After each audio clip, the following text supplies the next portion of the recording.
Renee. Yes. Thank you for letting me do another interview. It's great to see you again. Well, thank you. I am just so humbled. You just don't even understand. I don't know whether you remember the very first time we did an interview. That was 5 years ago, 5 years ago. And I'm going to do a playback for the audience here in this clip, but for their reference. But you walked into the podcast studio, and I remember you were very, very nervous, and I stopped you. We kind of started, and I stopped you and said, well, wait. It's not that big a deal. It's just, and you're like, and you said, well, that's really not why I'm so nervous. You said, I just borrowed against my life insurance plan yesterday. Yeah, it was like $30,000 or something like that. Yeah. And nobody else knew. I didn't tell anybody. Yeah. I just did it, and I was like, fuck it. And basically sold all my stocks and pulled out some of my life insurance. So I'm in a scary place right now. But I have people who believe in me, like Aaron, and people who really see the value, like treatment centers who are doing the right thing. And Renee, for me, I knew you would be successful in that one instant. And I've got 40 years of this. Okay, I've never had a salary in my life. I've always gone out and just hunted for my own food. And the reason why I knew you were going to be successful, and here we are at Hatch Compliance in Charlotte, North Carolina, your offices. You just did a deal with private equity, I assume. One of the largest private EMRs. Yeah, we'll just leave it at that. I realize there's probably a lot of paperwork, and we don't want to trip over anything. But why I knew you would be successful, and this is why I'm doing this podcast, is the difference between wanting and needing to succeed.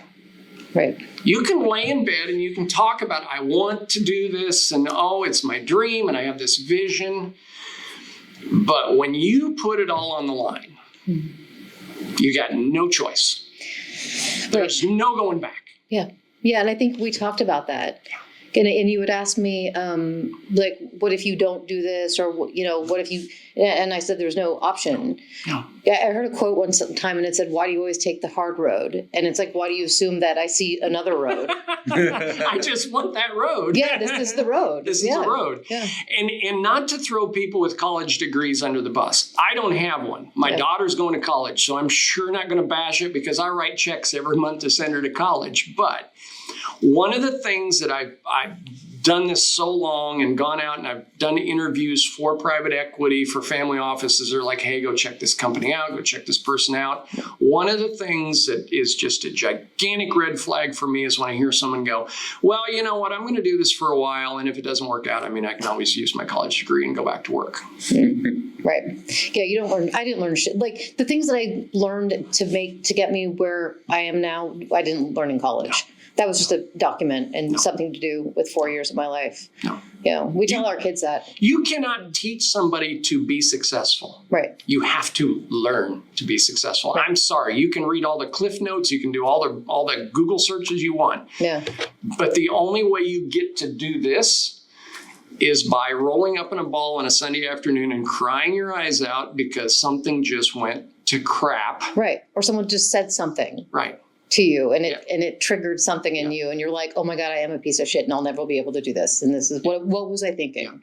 Yeah. See, what a lot of people, I don't watch a lot of podcasts, but I do try to pay attention to what's going on. And you hear a lot of people on podcasts talk about fighting the inner voice. Mm-hmm. Shut that inner voice out. You hear these guys, and they sound like drill sergeants barking in their podcast. No, I disagree. Yeah. You listen to that inner voice. Because that inner voice is something that got you here. Yeah.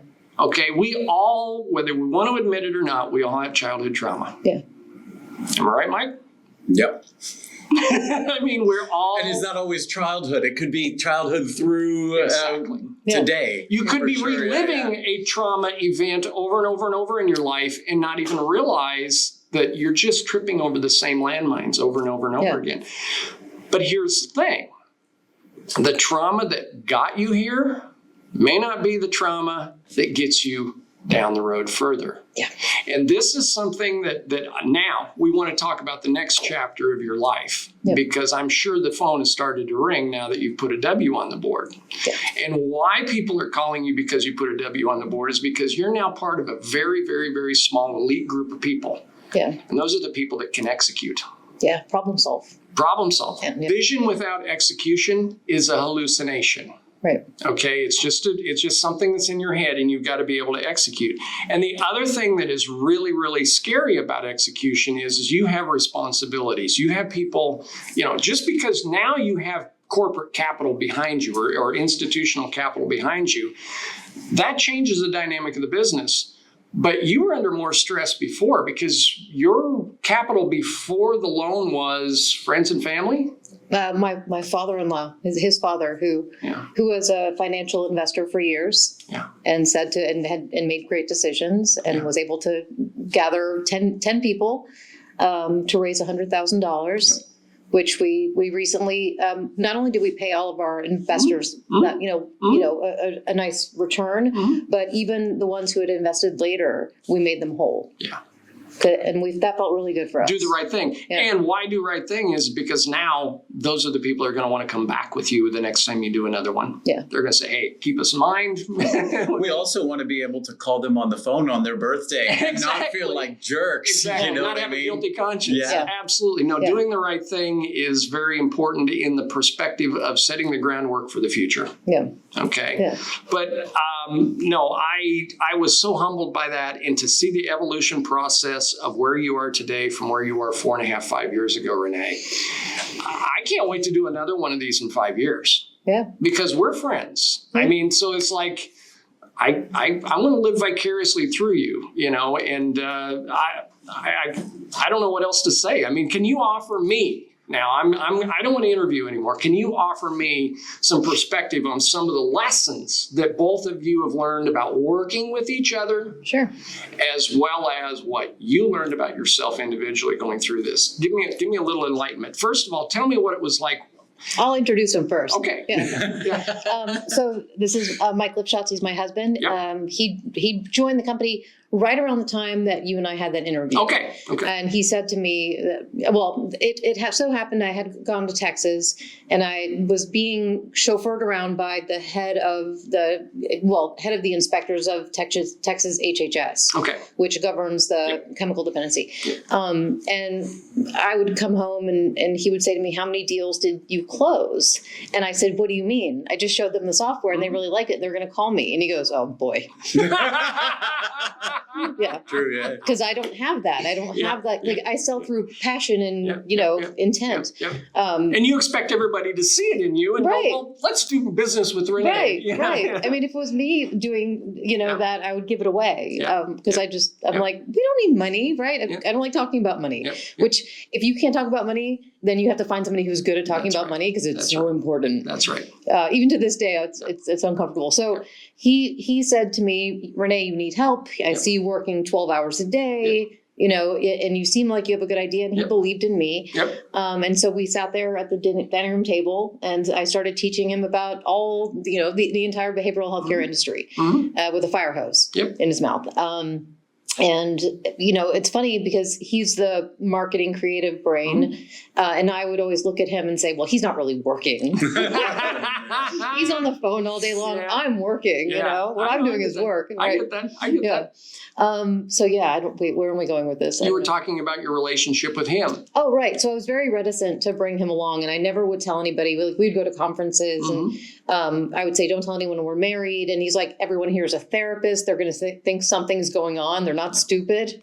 And so I finally gave in to that after a while. But, I didn't have a paycheck. He was working 2 other companies at startup companies that he had started. He didn't have a paycheck. I didn't tell him I was drowning, and it was sort of, and at the time, we had, his son was going to school, our son was going to school in Boca and I was in South Miami and he had to stay there because it was like 50-mile, whatever. And so that was also difficult. So there'd be days at a time where we didn't see each other. which was kind of good in retrospect because it gave us a little bit of that space. But Mike was the one who said, we need an office. It needs to be a cheap office, but we have to get it at the house. Storefront. So he kind of did all of the things that I was afraid to do, which involved spending money at the time because I was so scared to spend any kind of money. And then he had also realized that the software that it was built on, the framework that it was built at, was not working. Okay. And so he found another developer to rebuild it, Chris Rivera, who's still our partner. He became, an equity holder in Hatch because he was so valuable. And that was, the three of us together was the secret sauce because we had Chris who was able to look and see what I was doing. He built a framework that I could build on. And he would ask me, what are you doing? Mike was the Renee whisperer. Mike was the Renee whisperer. And he learned what's in here. Yeah. You could then extract it out of her brain and go to Chris. And make they both do. Yeah. And Chris does too. Yeah. It's actually kind of funny. Just to go back, you had talked about needing to do this. Absolutely. And needing to get by. When I first started with Renee, I had that same inspector take me around and we figured out how to get information from prospects and how to do a demo virtually with Renee in Miami, right? And I was there face to face. Absolutely. You created the process. And we started closing deals. We noticed that the software wasn't working after we had clients on the system, right? Yeah. Now it becomes your reputation. Absolutely. And your name. Absolutely. And you're going, I can't charge people for this. No. So what do? And I will never forget when we were sitting in an Uber on the way to a conference and I got a call from my buddy, Ken Lowe. And Ken is a software engineer, software consultant. And he says, Mike, I hate to inform you this, your software is never going to scale. You need to rebuild your software. And we're sitting in an Uber. On the way to a conference. The world shut down. Our ears my ears started ringing, right? There's the silence. And we go, what are we going to do?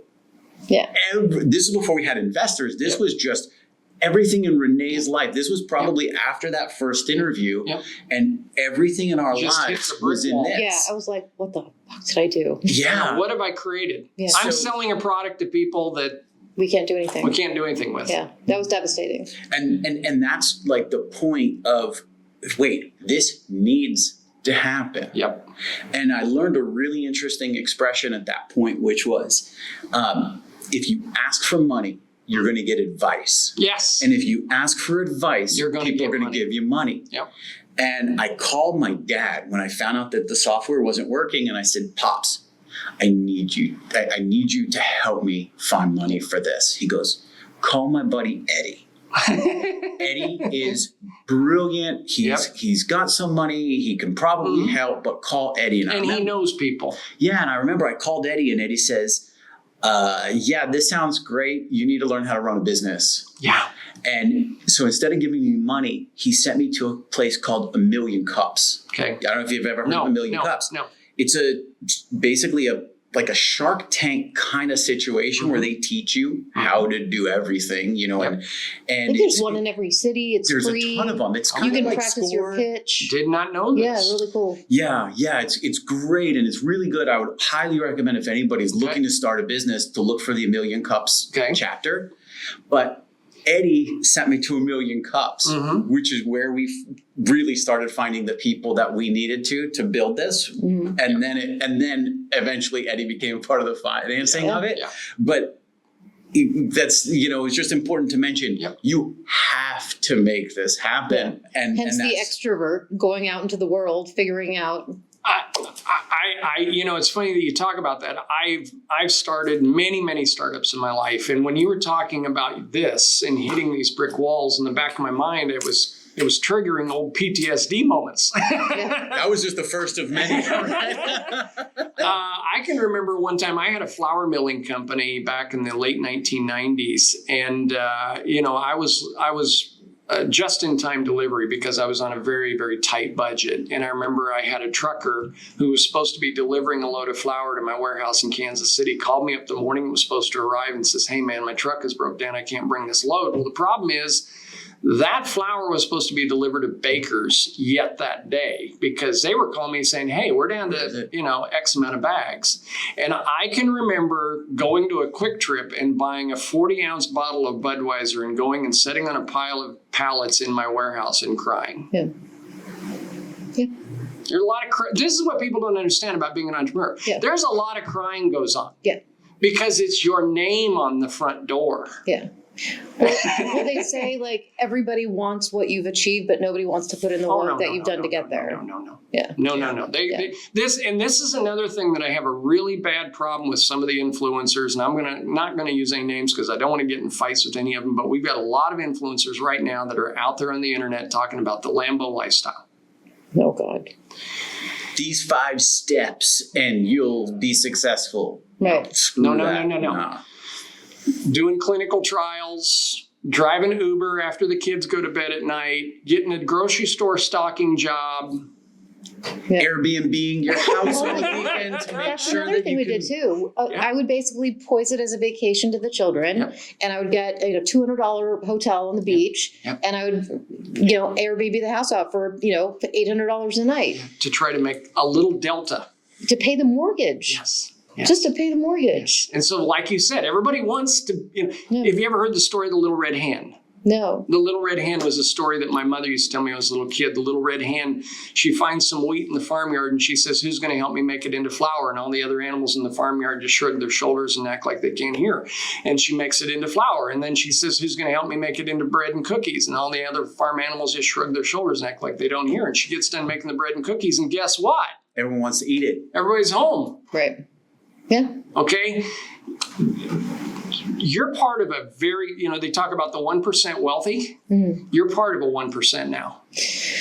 Okay? Doesn't And I feel don't like mean it. I don't mean on a financial level, but I mean Yeah. you're part of a very, very, very small group of people that has passed that Rubicon Yeah. and can wave back at everybody on the other side and go, come on over, the water's fine, but I can't do it for you. Yeah. You're At going the to have same to do it time, on though, your own. I gotta say, at the same time, Mm-hmm. part of that mindset Mhm. is never being satisfied. Yeah. Mhm. So we can't, you don't look at it and go, oh wow, I'm here. You go, I've arrived. yeah, Yeah. you're looking at what's the next goal, what's the next How thing, can what we do I have to do improve? today? Yeah. Yeah, so there's Yeah. never that, Yeah. if You you don't- can do that, you're not in this group, Right. in this group you're talking about. You don't want to be the second fastest gazelle on the savannah. Right. Mhm.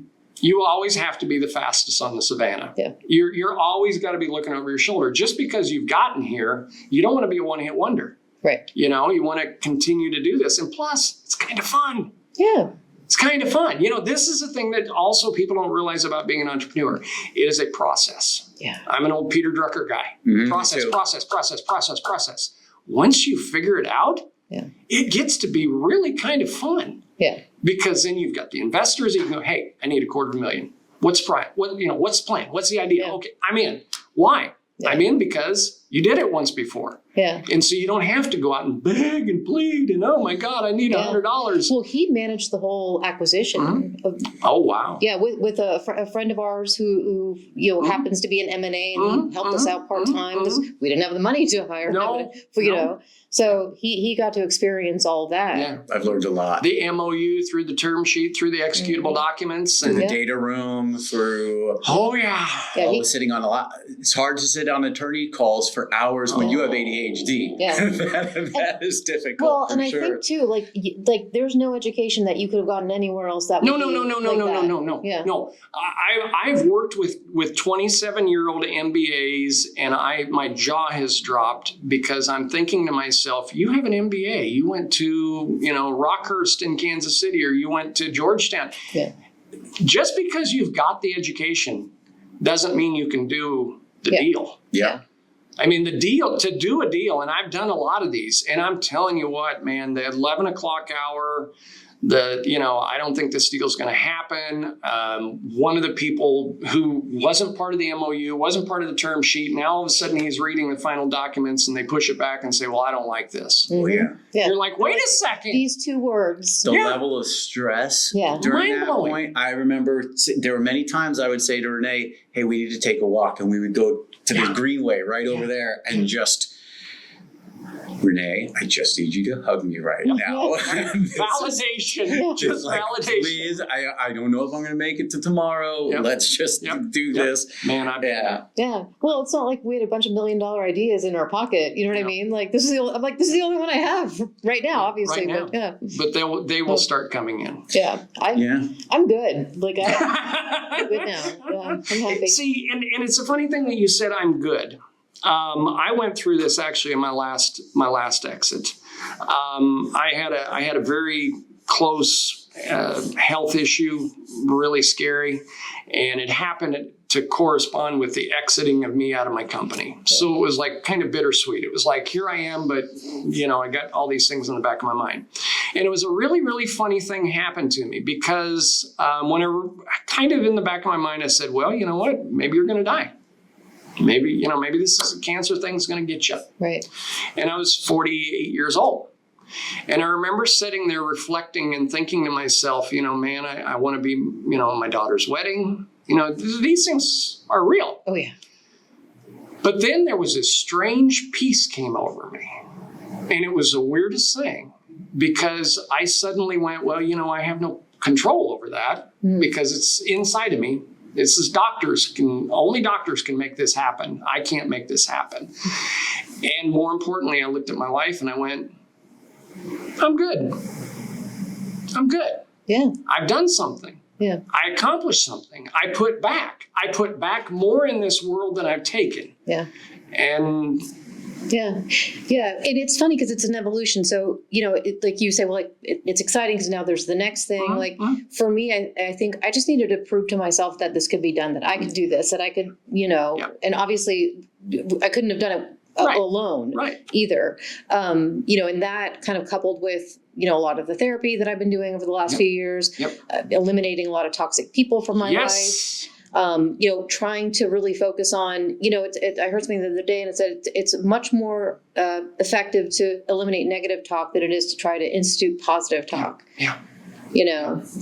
See, one of my fatal flaws, and I learned this from my last exit, is I come from a small town in the middle of Nebraska, and my dad always had to work with whatever he had. Yeah. Okay. Dad would build a house, build a barn for somebody, and he had farmers working for him in between harvest and planting time. And so he had to work with the talent that he had. And I took that with me in this world, and that's a good characteristic to have. But my toxic trait is I had it in my head that you have to work with toxic people. Mm-hmm. You got to work with them.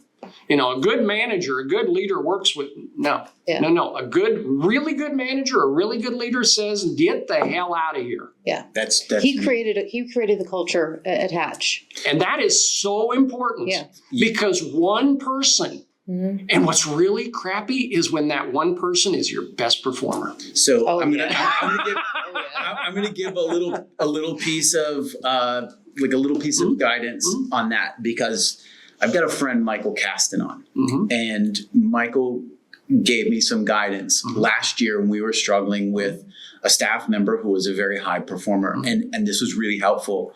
And we took a piece of paper and we drew a grid. 4 quadrants. Yep. Top quadrant, high performer, good attitude. Yep. High performer, bad attitude on the next corner. Low performer, good attitude on the bottom left. Yep. Low performer, good attitude or bad attitude on the right. Yep. Who do you keep first? Obviously, high performer, good attitude, right? Yeah. Next, what's next? The bottom.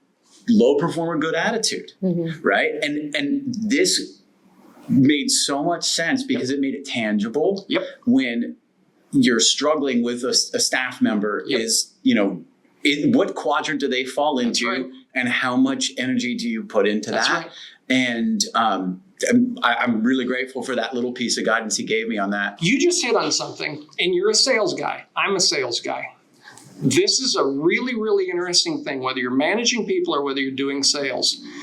There's always the one employee that takes up 75% of your bandwidth to manage. It's the same way with sales. I have actually had sales clients that I've cut out because I'm spending 75% of my energy babysitting that one client when I should be doing prospecting or callbacks. We call it breaking up with the client. Yeah. Done it. Yeah. Yeah. And it hurts because, sometimes they're really fun people, but that's why you spend so much time with them, because they're engaging and they're calling you all the time. Hey, I got this. I got it. Let me tell you a crazy story about that. When we had nothing, we had 2 consulting clients. That's how he kept the lights on while Chris was building the software. Yeah. And we had 2 consulting clients. One was about $9,000 a month. The other one was about $6,000 a month.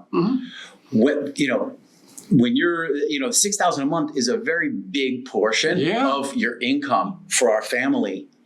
We fired the $6,000 a month account. Yeah. When we only had 2, we fired them because we didn't feel that they were ethical.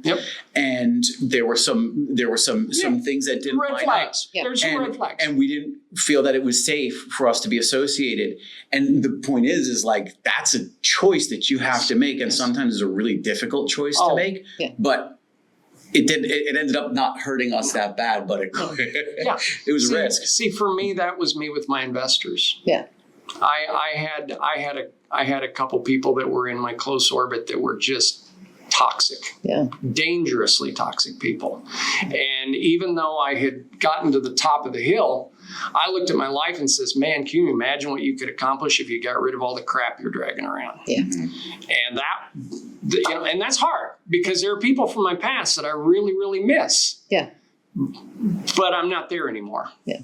And you have to accept that. And you have to accept that with clients. You have to accept that with employees. You have to accept that with every aspect of your life. It's hard for people to cut people out of their lives. Yeah. Oh, I've gotten pretty good at it. Hey, thank you again. Yeah. Let's do this again in a couple years. Absolutely. I love coming to the Charlotte. This is a beautiful town. Yeah. And man, thank you. Thank you. Appreciate Thank you it. so Thanks for much. coming by. Yeah. Congratulations. Thank you. Appreciate it.